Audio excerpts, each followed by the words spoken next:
Suddenly, he slapped me in the face. The loud slap echoed through the quiet room, and I felt a mix of pain and shame. My face burned, not just from the hit, but from the humiliation of being struck by someone I trusted and loved. Ryan's eyes were filled with anger as he stormed out of the house, leaving me there, shocked and heartbroken. I realized then that his violence and betrayal had changed everything forever. Hello, my name is Jessica Adams, and I'm 24 years old. For 6 years, I had been in a relationship with a man I believed was my soulmate, Ryan Miller, who is 25. We got engaged in April 2024, and I was over the moon, envisioning a future filled with love, laughter, and family. Our wedding was set for May 2025, a sentimental date marking the anniversary of when we first met. At that time, I thought my life was falling into place perfectly. Little did I know, I was headed for heartbreak. The excitement of planning our wedding consumed me. In July 2024, I eagerly dove into organizing the details, choosing a beautiful light blue and white theme for our spring ceremony. I spent hours scrolling through Pinterest, creating mood boards, and dreaming about every aspect of our special day. I researched caterers, florists, and venues, sending Ryan my favorite ideas. His responses were always the same: short, dismissive, and uninterested. "Looks good," he'd say, or just send a simple thumbs up emoji. I convinced myself that he was just busy with work and that he wanted me to have free rein to create my dream wedding. But deep down, I should have seen the signs that something was wrong. Ryan's lack of involvement wasn't just about the wedding. His mother, Karen Miller, was a constant presence in our relationship. Ryan was an only child, and Karen had always been deeply involved in his life. At first, I admired how close they were, thinking it was a sign of his caring and family-oriented nature. But as time passed, I realized how suffocating her influence was. Ryan called her multiple times a day, seeking her advice on every little thing, from what he should eat for lunch to decisions that should have been between the two of us. He would consult her before talking to me, and I often felt like a third wheel in my own relationship. It should have been obvious that I was competing with his mother for his attention, but I kept telling myself it would get better. I believed that once we got married, he would finally put our relationship first. I couldn't have been more wrong. 2 weeks ago, I had a day I had been looking forward to for years: wedding dress shopping with my mom and sister. It was supposed to be a magical experience, one I would remember fondly forever. We visited several boutiques, trying on dress after dress, and then I found the one. It was an exquisite gown, elegant and timeless, that made me feel like a princess. Tears filled my eyes as I stood in front of the mirror, imagining myself walking down the aisle. My mom and sister admired how beautiful I looked, their faces glowing with joy. I couldn't wait to share this moment with Ryan. I sent him a picture of me in the dress, hoping he'd share my excitement. He replied, "It looks beautiful," and for a brief moment, I felt a wave of happiness wash over me. I didn't realize then that he had immediately shown the photo to his mother, setting off a chain of events that would turn my dream day into a nightmare. Karen, my future mother-in-law, saw the dress and was furious. She called me repeatedly while I was still out, but I didn't answer, thinking it could wait. When I got home later that day, feeling elated and full of hope, I was met with an entirely different reality. Karen had let herself into our house using the spare key we had given her for emergencies. She was sitting on our couch, waiting for me, her face twisted with anger. The happiness I had felt vanished in an instant. Karen stood up as soon as I walked in, and her voice was sharp and accusing. "You lied to me," she shouted. Confused and taken aback, I asked her what she meant. According to her, I had promised years ago to wear her old wedding dress, a dress that was not only outdated but honestly looked like it belonged in a museum.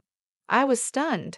I had no recollection of making such a promise, and even if I had made a polite remark years ago, it wasn't a binding agreement. But Karen didn't care about my explanation. She called me a liar and said I didn't deserve to marry her son. Her words cut deep, and I was left standing there, shocked and hurt. I kept looking around for Ryan, hoping he would show up and defend me, but he was nowhere to be found. I tried to reason with Karen, but she refused to listen. Her voice grew louder, and her accusations became harsher. Eventually, I couldn't take it anymore. I walked to my room, feeling humiliated and defeated. Even with the door closed, I could still hear her shouting. After what felt like an eternity, I finally heard the front door slam. Moments later, Ryan came into our room, acting as though he had no idea what had happened. He asked me why his mother was so upset, as if he hadn't heard her yelling from wherever he'd been hiding. I felt a surge of frustration and disbelief. I explained everything, hoping he would take my side and comfort me. But instead, he sighed and started defending his mother. Ryan claimed that when we first started dating 6 years ago, I had admired his mother's dress and said I'd love to wear it. Maybe I had made a polite comment back then, but to promise I'd actually wear it on my wedding day? Absolutely not. Still, Ryan insisted that I was being unreasonable and that his mother had a right to feel hurt. I went to bed that night feeling completely alone, my heart heavy with disappointment. That night, I lay in bed, replaying every detail of the argument and wondering how everything had gone so wrong. The man I had loved and trusted for 6 years had chosen to stand by his mother, even when she was clearly in the wrong.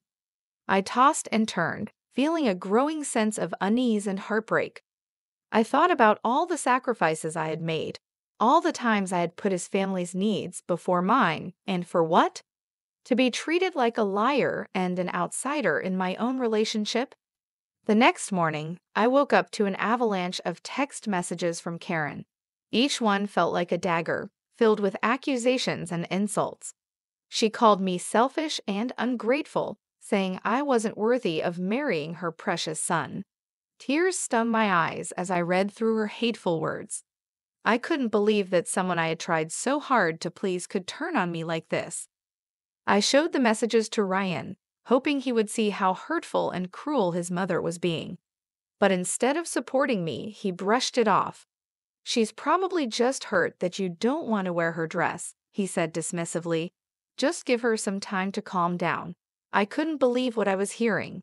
Karen wasn't just hurt, she was actively trying to sabotage our engagement and paint me as the villain. I felt a surge of anger and frustration. It wasn't about the dress anymore, it was about respect and support. It was about having a partner who would stand up for me, who would put our relationship first.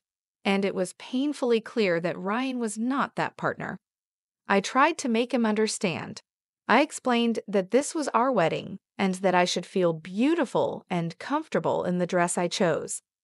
I even suggested several compromises, like wearing a piece of Karen's jewelry or incorporating some fabric from her dress into my veil. But none of it was good enough. Ryan remained stubborn, insisting that I wear the entire dress or risk being seen as ungrateful.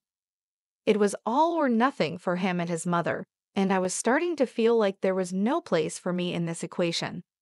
The days that followed were filled with tension and arguments. Karen continued her campaign against me, sending nasty messages and even reaching out to some of my friends, trying to turn them against me.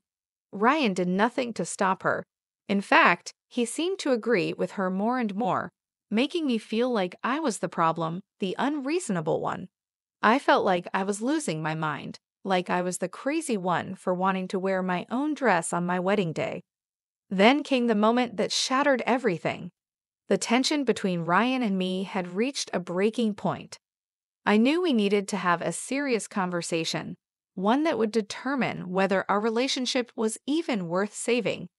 I waited until he got home one evening, determined to make him see my side. We sat in the living room, and I poured my heart out, explaining how hurt I was, how unsupported I felt, and how his mother's constant interference was destroying us. I reminded him that this was supposed to be our wedding, not an opportunity for his mother to relive her glory days. But instead of listening, Ryan grew defensive. "You're overreacting," he snapped. "This is about family, and the wedding isn't just for us. It's for them too." His words felt like a slap in the face, and I realized just how deep his loyalty to his mother ran. I tried to stay calm, but the frustration boiled over. I asked him, "Ryan, are you marrying me or your mother? Because it feels like you're more committed to her than to us."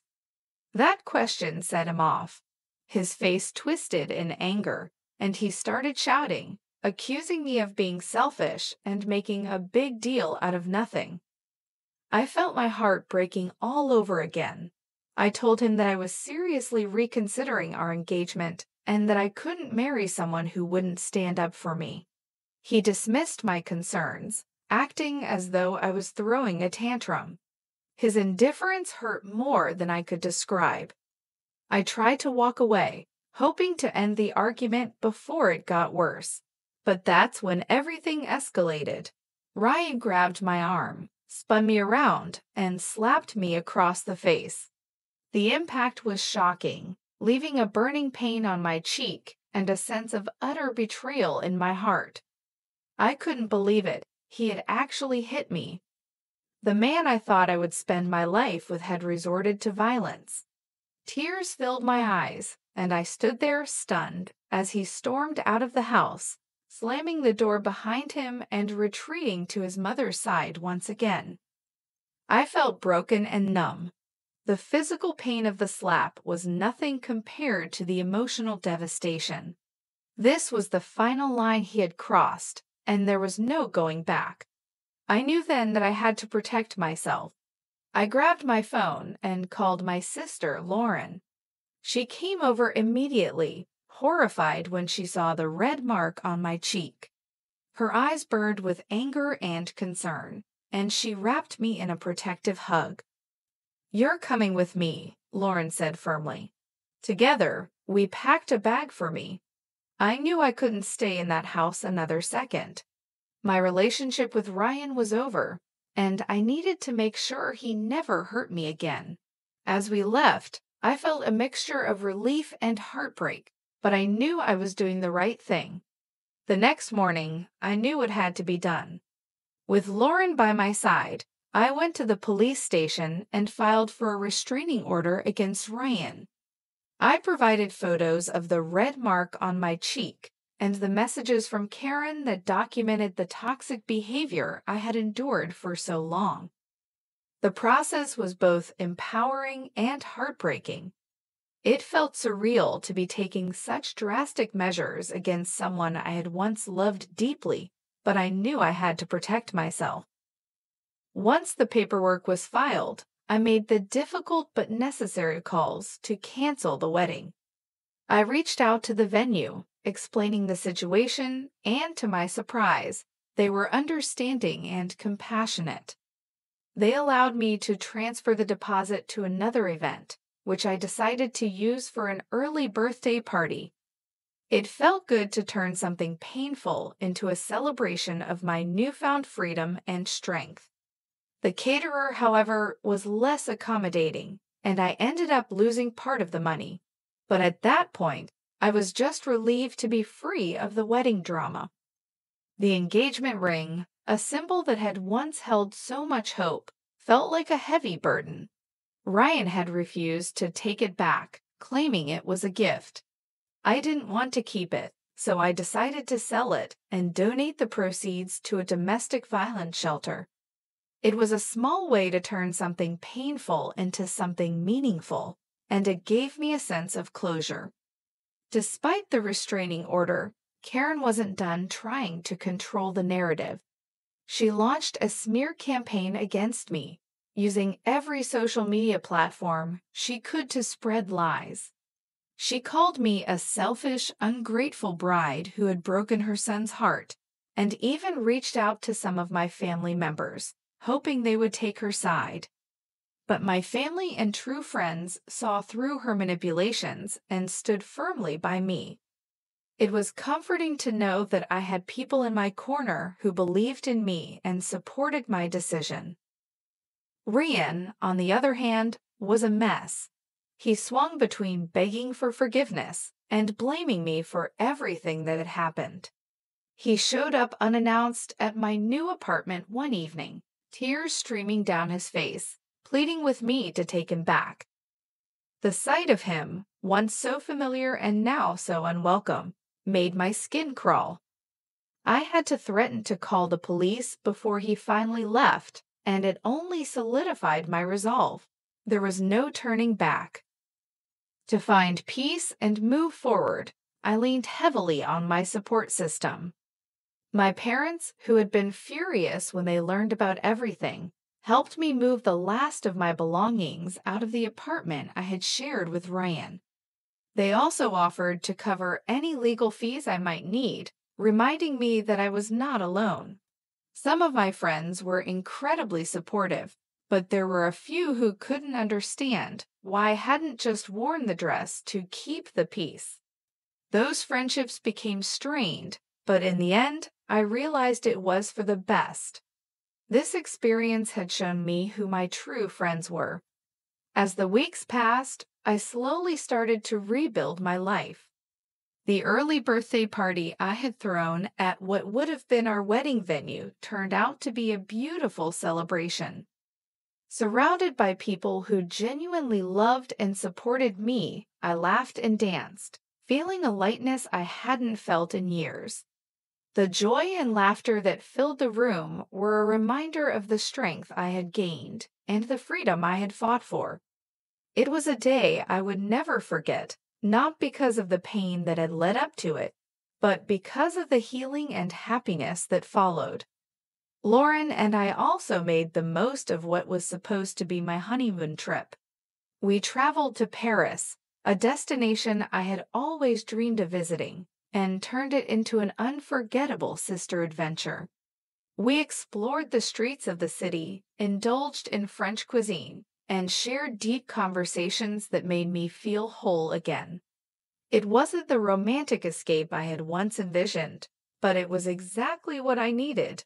A trip that celebrated love and resilience in a different, but equally meaningful way. Back home, I focused on healing. I started going to therapy, where I unpacked the emotional scars from my relationship with Ryan. It was hard to confront the red flags I had ignored, the compromises I had made, and the self-worth I had lost along the way. But each session helped me understand myself better and taught me to trust my instincts. It also gave me the tools to set boundaries and recognize my own value, ensuring I would never settle for anything less than the respect and love I deserved. Ryan and Karen eventually faded into the background of my life, especially after the restraining order and mutual no-contact agreement were finalized. Ryan's desperate attempts to win me back gradually stopped, and Karen's smear campaign lost steam as people realized the truth. One unexpected message came from Ryan's father, who privately reached out to apologize for everything. He admitted that he understood my decision and wished me the best, a small gesture that meant more than I could have imagined. My family remained my rock throughout it all.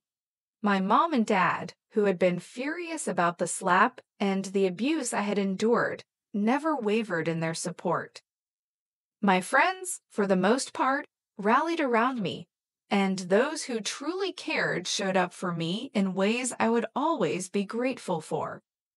The ones who didn't understand why I had taken a stand drifted away, but that, too, was part of the healing process. I had learned to surround myself only with those who lifted me up.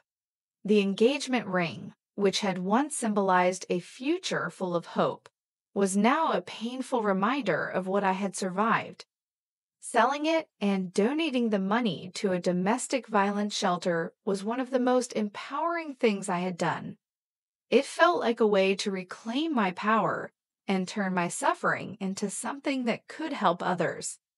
People often ask me if I have any regrets. The truth is, I don't. This experience, as painful as it was, taught me some of the most important lessons of my life. I learned to trust myself, to never settle for less than I deserve, and to value my own happiness and well-being. I'm not ready to start dating again, but I know that when I am, I'll approach relationships with a clearer understanding of what I want and need. I'll never ignore red flags again, and I'll always prioritize respect and partnership over anything else. For now, I'm content focusing on myself. I've started pursuing hobbies I had put on hold, spending more time with friends and family, and rediscovering who I am outside of a relationship.